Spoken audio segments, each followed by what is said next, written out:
ماشاءالله دا یو زنده مثال دی زموږ دپاره، خاص کر هغه سټوډنټس چې کم د ټاټ د سکولونو یا د ګورنمنټ سکولونو نه وایي چې یاره موږ په ایچ اس ان کې یا په دې سکولونو کې سبق نه دی ویلی، نو موږ مخکې نه شو تللی. نو دا زموږ سره الحمدلله ماشاءالله یو زنده مثال دی چې یو سړی د سوات د سکول نه، د پرایمري سکول نه راوځي او هغه نن د دنیا د موست ډیولپډ ټیکنالوژیکلی ایڈوانسډ کنټری ساوث کوریا کې ایز ان اسسټنټ پروفیسر او کورین سټوډنټانو ته ټیچینګ کوي او ریسرچ ورته کوي. نو I am very proud of Dr. Farman Ali او ایډیشنلی هغه د دنیا چې کم ټاپ 2% ساینټیسټ په کمپیوټر ساينس کې this year he is in that ranks too. نو دا زموږ دپاره د فخر خبره ده، خاص کر زموږ د پښتنو دپاره او زموږ د سوات دیر ملکن ډیویژن دپاره دا یو فخر خبره ده. نو ډاکټر صاحب یو ځلې بیا وایم چې تاسو د وخت راکو او څه ټیپس او خبرې زموږ د آډینس سره او د ویور سره شیر کوي. نو ډیره مننه. یو آر موست ویلکم ډاکټر صاحب. نو نن پروګرام چې کوم دی دا خو مونږ وایو چې زمونږ اصل کې د دې لایو مقصد هم دی چې مونږ دغه شانتې چې کوم ډایمنډ دی زمونږ هیرې دی هغه راوباسو او مخې ته یې راولو. نو چې کوم سټوډنټس دي که هغوی په کالج کې دي، په سکول کې دي یا په یونیورسټیانو کې دي، او هغوی ته یو موټیویشن میلاو شي، ګایډنس میلاو شي او هغوی ته یو لار مخې ته راشي چې باید موږ هم دغه شانتې یو پات فالو کول پکار دی او موږ هم داسې یو منزل پکار دی. نو نن چې کوم زمون خصوصا سیشن دی ډاکټر صاحب چونکې د کمپیوټر ساينس سره ریلیټډ د هغوی تعلق دی او د هغوی په کمپیوټر ساينس کې ریسرچ په پبلیکیشنز دی. او نو زه دا غواړم چې ډاکټر صاحب تاسو لږ د کمپیوټر ساينس باره کې د هغې په سکوپ باندې بحث وکړئ چې آیا کمپیوټر ساينس اوس هم د دنیا په لیډینګ په ټیکنالوژي کې لیډر دی او که څه بل طرف ته. نو دا یو دغه تاسو ورکړئ چې سټوډنټس په دې پوه شي. ډاکټر صاحب دا کوېسچن خو یو ډېر ښکلی وکړو او زه به راته دا وایم د یو سمپل اګزامپل دله زه در کوم. مثال په طور باندې زموږ دا باډي چې ده که نه دا کمپیوټر ساینس دی او دا برین چې دی که نه دا انفارمیشن ټیکنالوژي ده. نو چې په دې دواړو کې یو هم نه یې که نه نو مطلب ستا سره نالج دی، ستاسو سره ایکسپرټي ده، خو ستا سره یو داسې ډیوایس څه نشته نو هغه ایکسپرټي به تاسو څنګه شو کوئ، څنګه به یوټیلایز کوئ هغه. نو دا دواړه چې دي دا د یو بل سره انټر کنیکټډ دي. او بل دا چې په دې کې ډېر خلک کنفیوز کېږي. خو که زه راته ووایم که نه دا کنفیوژن به سټیل وګورئ که تاسو څوک وایي زه په آی ټي کې کار کوم انفارمیشن ټیکنالوژي ډپارټمنټ کې، خو هغه کار به یا د نیټورکینګ سره یا به د هغه ډیوایس چې کوم یې الکترونیک سره ریلیټډ چې څومره د هغه په هغې کې به هغه کار کوي. نو دا ټول د یو بل سره انټر کنیکټډ دي. تاسو یو خبره وکړه چې د سکوپ او د دغه نو موږ ټولو ته پته ده چې لکه د آی ټي سیکټر چې دی که نه دا ورځ په ورځه دی ګرو کېږي او ډېر په تیزۍ سره روان دی. مثال په طور باندې خلک انټرست لري چې زه د په روبوټک په ډرون باندې کار وکړم، صحیح ده. خلک انټرست لري چې موږ د هیلث کم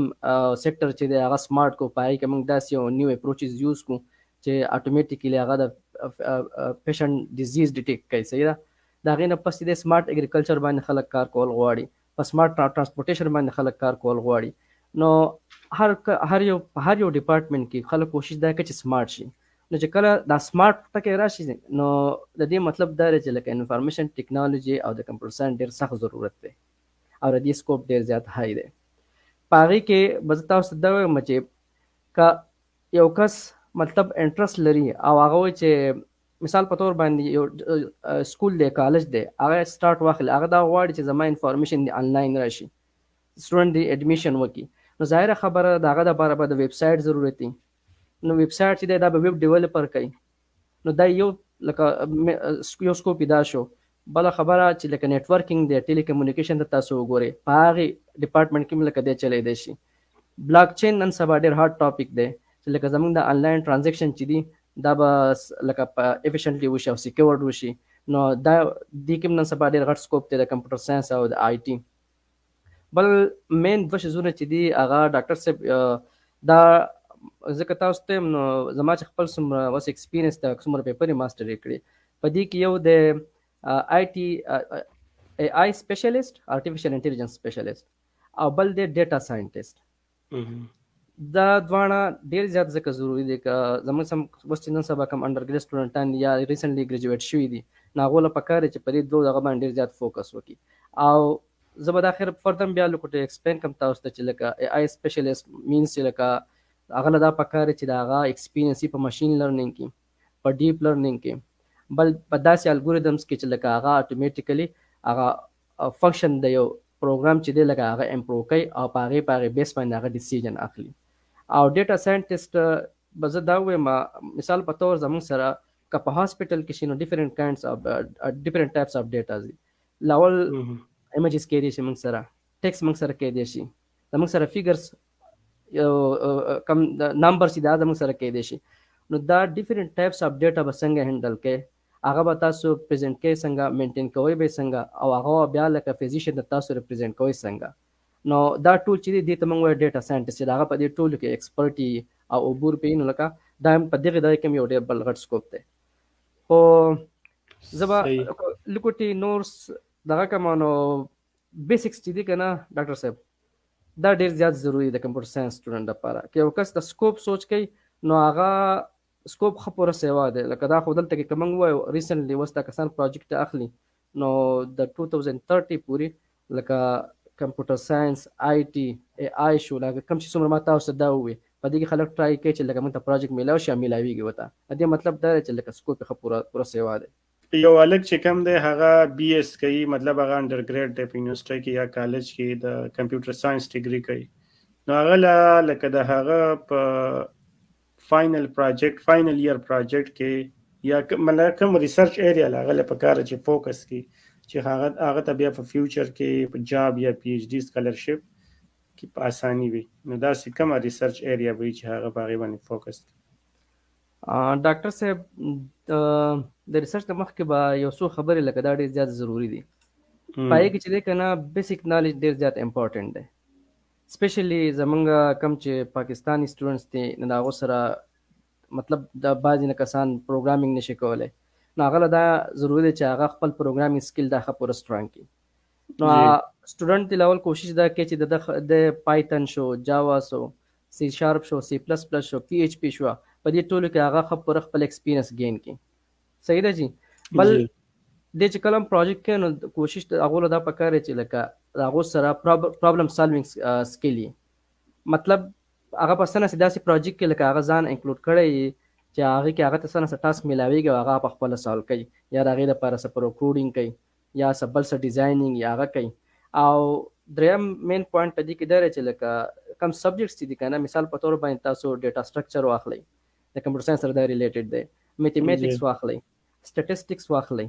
الګوریدم سکلز واخلئ کمپیوټر نالج او کمیونیکیشن سکل واخلئ دا ټول چې دي لکه دا ډېر زیات ضروري دی د ریسرچ نه مخکې که تاسو دا سوچ کوئ چې لکه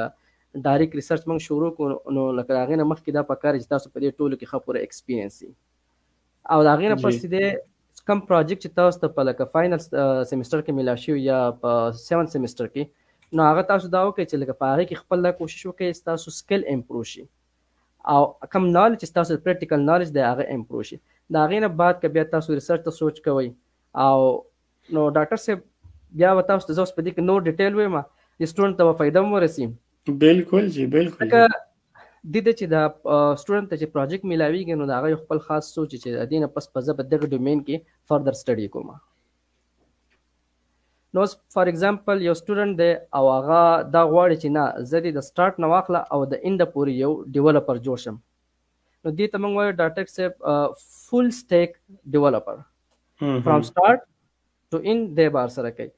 نو هغه له بیا څه پکار هغه له دا پکار دی چې د سره داسې ایکسپیرینس چې په فرنٹ اینډ لینګویج دته ورځي بیک اینډ باندې دته چې کوم لینګویج دا هغه ورځي نو په فرنٹ اینډ بیا زموږ سره لکه ډیفرنٹ دي په دې باندې ډاکټر صاحب د کمپیوټر ساينس سټوډنټس پوهیږي HTML لپاره کې او CSS ته نو هایپر ټیکس مارک اپ لینګویج دی او کیسکیډینګ سټایل شیټ دی او بیا په بیک اینډ باندې چې ډیټابیس منیجمنت سره چې څومره ریلیټډ دي نو هغه له دا پکار دي. نو که یو کس و چې زه د ښه پروګرامر جوړ شم نو هغه دی او فول زه سافټویر په خپله ډیزاین کوم او هغه کوم نو هغه دی په دې باندې عبور خپل حاصل کړي. صحیح دی جی.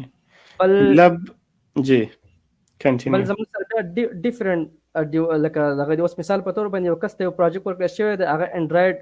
سره ریلیټډ دی، انډرایډ ډیولپر دی. نو هغه دا پکاره چې دی په دغه پروجیکټ کې خپل سکل امپروو کړي چې سافټویر به څنګه ډیزاین کړي، سافټویر به ډیولپ کړي څنګه، او د هغې لپاره بیا ډیفرنٹ سافټویر دي، سی شارپ دی، اس کیو ایل دی، جاوا ده، پایتن دی، سی پلس پلس دی، اجایل دی، او دا ټول پکار دي. ډاکټر صاحب تاسو ته ما صرف دا دوه وي. اوس په دې کې بیا یو لو شی دی، خو په هغې کې ډاکټر صاحب یو بل دی بیگ ډیټا انجینیر، صحیح. بل په هغې کې دی روبوټیک انجینیر. لکه کس ته سټوډنټ ته پروجیکټ میلاو شي د روبوټیک سره ریلیټډ، نو هغې ته بیا موږ وایو روبوټیک انجینیر، هغې په هغې کې خپل سکل امپروو کړي. بل زموږ سره سافټویر انجینیر دی، خو دا سافټویر انجینیر چې دی ډاکټر صاحب دی په ډیفرنٹ ډومین کې چې دی بیا یوز کېږي. نن سبا چې ریسنټلی کوم هارډ ټاپکس دي هغه درې دي: بلاک چین دی ډیولپر، ماشین لرنینګ انجینیر دی، او ډیټا ساینټیست. صحیح شو. مطلب سټوډنټس له چې اوس په کار دی هغه په دې درې ایریاز کې هغوی خپل ریسرچ پروجیکټ واخلي، او دا چې کوم تاسو بیک ګراوند چې کوم سکلز دي یا ټیکنیکس دي هغه به هم زده کوي. مطلب فل سټیک ډیولپر او کوډینګ وغیره څومره چې دي ورسره چې کوم دی ریسرچ لپاره، مطلب دا درې ایریاز ښه دي چې دوی چوز کړي. صحیح شو. او ماسټر سټوډنټ واخل چې داسې اول هم داسې په کار نه، اول هم داسې په کار، خو ماسټر سټوډنټ بیا لکه هغو دا په کار دی، مثال په تور باندې د سر هغو خو به خامخا یا به ماشین لرنینګ نن سبا چې کمپیوټر ساینس سره ریلیټډ دی، یا ماشین لرنینګ ټیکنیک یوز کوي، یا به چې کم ډیټا ساینټیست سره ریلیټډ کم اپروچز دی هغه به یوز کوي.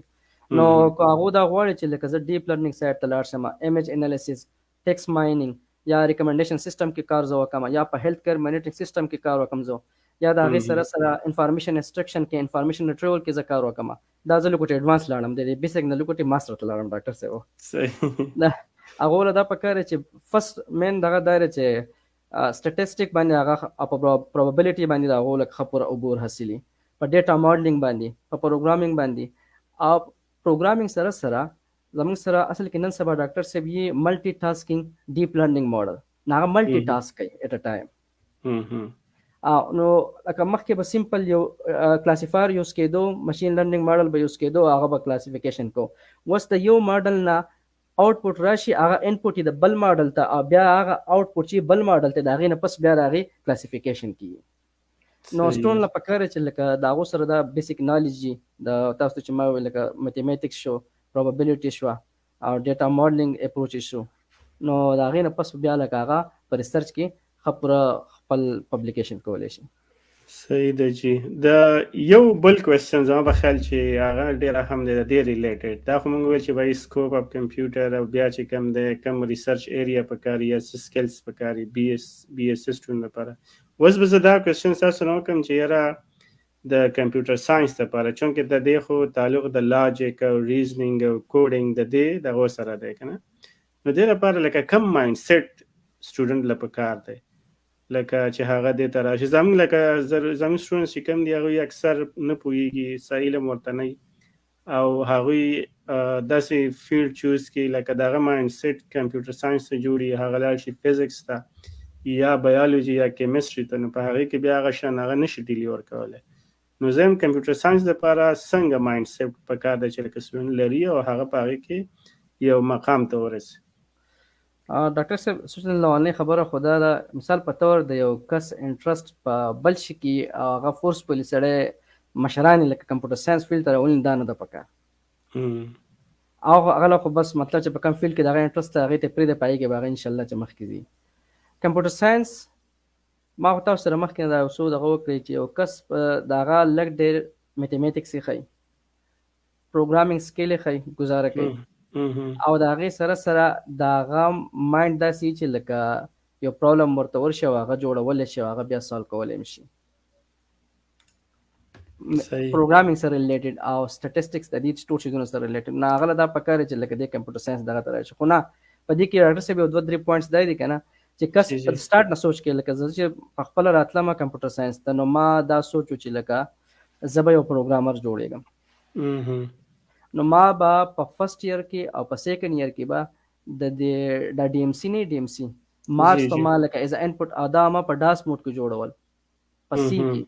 نو هغه ټیم نه زما انټرسټ لکه دا و، نو بیا ما فردر کمپیوټر ساینس ته زه راغلم. ښه جي. نو اډینس خو کوېسچن هم ډېرې کړي دي، خو د دغې نه مخکې چې موږ د هغوی کوېسچنو ته راشو، نو زه به یوه خبره بله ایډ کړم پکې. ستاسو نه به یو کوېسچن دا وکړم چې هغه تاسو ولید چې اے آی او کمپیوټر ساينس چې کوم دی، لکه یو پارټ د سب ملګرو پکې کوېسچن یې کړي دي، دغه الریډي تاسو آنسر ورکړی دی. زه به صرف دا وایم که فرض که یو سټوډنټ اوس لکه د بي ایس نه راځي ماسټر دپاره یا پی ایچ ډي دپاره، یا ماسټر سټوډنټ پی ایچ ډي دپاره راځي، نو هغه له څه اپروچ پکار دی چې هغه د کمپیوټر ساينس پروفیسر نه یا اکسپټنس لیټر راوالي، یا هغه کنوینس کی چې هغه ایز ا پی ایچ ډي یا ماسټر سټوډنټ واخلي. نو یا لکه هغه له څه پکار دی، مطلب یو خو ایمیل رائټینګ کنه، ایمیل اصل کې زما چې کوم سپیسیفیک کوېسچن دی هله څنګه ایمیل پکار دی چې هغه ولیکي هغوی ته کمپیوټر ساينس پروفیسر هغه کنوینس کی. ډاکټر صاحب ماشاءالله نن سبا خلک ښه پوره ایکسپرټ دي په ځکه تاسو ته وایم، تاسو ته ما خپل ملګري مثال هم درکړو چې هغه ښه پوره ایډمیشن او دغه لوشه پوزیشن هغه به لکه اخیستلی که نه. نو فرست پریورټي کې دا ده چې یو خو د سټوډنټ انټرست پورې خبره ده، مطلب د دوس انټرست دی په نیچرل لینګویج پروسیسینګ کې. نو هغه له دا پکار ده چې هغه په خپل انډر ګریډ کې پروجیکټ کړی د نیچرل لینګویج پروسیسینګ سره، نو هغه له دا پکار چې د ان ال پی سره یو پروفیسر دا سلیکټ کړي چې د هغه ریسرچ ورک په ان ال پی کې، او د هغه چې کم کرنٹ ریسرچ ورک هغه په ان ال پی کې، نو د هغه د لاول ریسرچ ایریا سټډي کی، د هغې نه پس د هغې سره ریلیټډ چې دی د خپل لږ ډېر ایکسپرټیز په خپل سی وي کې هغه منشن کی چې زما په دې ایریا کې ایکسپرټیز لږ ډېره شته، او هغه ایکسپرټي د خپل په ایمیل کې منشن کی. او د هغې نه پس د یو خو بیسیک کم پروسیجر چې دی چې لول به تاسو یونیورسټۍ ویب سایټ ته لاړ شئ، په یونیورسټۍ په ویب سایټ کې به ډپارټمنټ ته لاړ شئ، په ډپارټمنټ په ویب سایټ کې ویب پیج باندې به تاسو هغه پروفیسر سلیکټ کړئ، بیا به د هغه ریسرچ ایریا وګورئ، د هغه ریسرچ ایریا چې تاسو سټډي کړو نو د هغې سره بیا ریلیټډ به تاسو داسې کار وکړئ چې په خپل سی وي کې به سلیکټ ډېر انفارمیشن تاسو منشن کړئ چې په دې کې ما دا کار کړی دی، په دې کې زما لږ ډېر ایکسپرټي شته او زه په دې ریسرچ کې انټرست لرم، نو که تاسو سره اوپن پوزیشن وي نو زه اپلای کول غواړم او زما اپلیکیشن ایکسپټ کړئ. ټیک شو چې دا خو بس سمپل وی ده، خو بس زموږ سټوډنټ چې کوم دی په کار لږ محنت وکړي، ځان وکړی او ایکسل کې ځان کنه. اوس لکه زموږ په وخت کې سکالرشپ اخیستل به زه دا ویم چې اسان و، د هغې به ریزن دا و چې کمپیټیشن دومره نه و. اوس چې کوم دی سکالرشپ اخیستل آسان نه دي، مطلب که زه صرف جنریک ایمیل ولیکم یا جنریک سی وي جوړه کړم او ما ته به پروفیسر ریپلای راکړي، نو ځکه نه درکوي چې هلته تا سره 100 200 بلکې thousands کمپیټیټر دی او د هغوی سی وي ایمیل رائټینګ سکل ستا نه به ښایي. نو زه یم چې دا سټوډنټ چې کوم دغه شان ځان اپډیټ ساتي، او لکه د کمپیوټر ساينس چې څومره پیرز دي یا سینیرز دي د هغوی سره ځان اټیچ کړي، اول د هغوی نه زده کړي، هغوی سره لینکس جوړ کړي، او دغه شان څنګه ډاکټر صاحب ویل چې کوم ایمیلز فارمیټ یا سی وي دغه شان د کمپیوټر ساينس پروفیسر سره اپروچ کول پکار دي. اګه تاسو اخیری څه پیغام ورکول غواړئ اډینس ته؟ نو ډاکټر صاحب ډېره مهرباني، الله یو ښه لره، الله یو خوشحال لره چې د سیشن یو ارینج کو، او امید لرم چې د دې به سټوډنټ ته ښه پوره فایده ورسي. او زه به صرف دا میسج ورکړم چې مطلب سټډي شوه او یا سکالرشپ شو، دا به کېږي، خو خپل چپ چاپېره چې څومره خلک دي د هغو خیال ساتئ او خپل مشرانو خیال ساتئ، ریسپیکټ ورکوئ کشرانو مشرانو دواړو ته، او کوشش دا کوئ چې لکه بل ته فایده ورسوئ او دومره شی چې لکه داسې حد ته ورسئ چې تاسو لکه بیا د غریبانو هم هیلپ کولی شئ. د هغې نه پس دې نه لکه مطلب اټومیټیکلی ستاسو چې دا کم سکالرشپ دي کارونه دي دا به بیا کېږي انشاءالله. نو د ډاکټر سره د ښایسته پیغام نه بعد موږ ستاسو نه اجازت غواړو، انشاءالله په راروان پروګرام کې به ملاقات کیږي، او تاسو ما ته میسجونه هم رالیږلی چې بای څه باره کې موږ پروګرام وکړو نیکسټ، نو چې څومره د چا میسیجز ډېر وو د یو فیلډ حوالې سره موږ انشاءالله هغه شان ګیسټ بیا تا راغواړو او تاسو سره به خپل آیډیاز تاټس او ګایډنس شیر کوي. نو ډېره مننه یو ځل بیا، د الله په امان خوشحاله اوسئ او موږ په دعاګانو کې یاد ساتئ.